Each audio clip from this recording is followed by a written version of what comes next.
అందరికీ నమస్తే అండి. Welcome to Lalitha talks.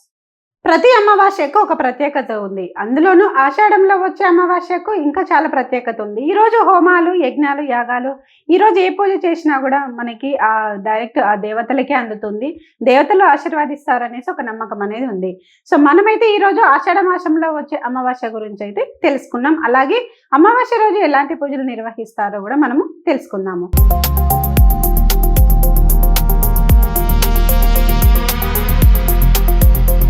అలాగే మనకి ఆగస్టు 12వ తారీఖున ఆషాఢం అమావాస్య రాబోతుంది. అలాగే 13వ తారీఖు నుంచి మనకు శ్రావణ మాసం రాబోతున్న కారణంగా మనమైతే ఆషాఢ మాసం అమావాస్యలో ఎలాంటి పూజలు నిర్వహిస్తారు, ఏ విధంగా మనం ఆ రోజు ఉండాలి అనేసి మనము ఈ వీడియోలో చూద్దాము.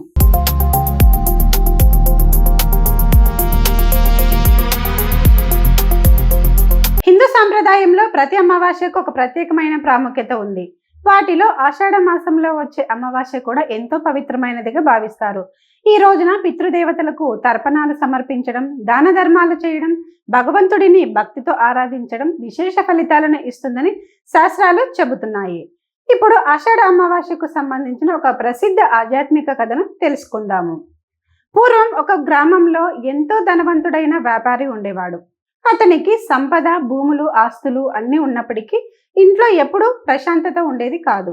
వ్యాపారంలో నష్టాలు, కుటుంబ కలహాలు, అనారోగ్య సమస్యలు అతడిని బాధించేవి.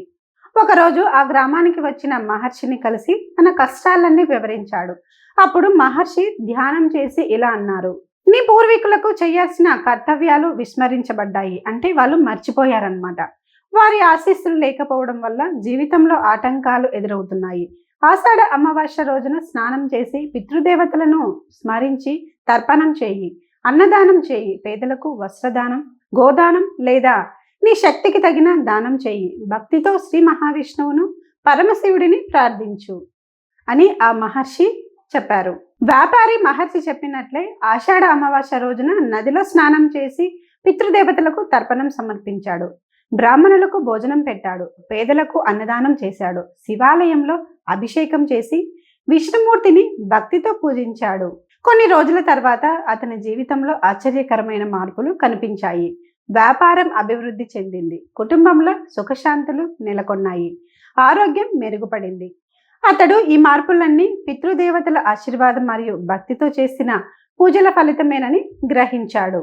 ఈ కథ మనకు చెప్పే సందేశం ఒకటే: పితృదేవతలను గౌరవించడం, దాన ధర్మాలు చేయడం, భగవంతుడిని భక్తితో ఆరాధించడం ద్వారా మన జీవితంలో సానుకూల మార్పులు వస్తాయని మన సాంప్రదాయం బోధిస్తుంది.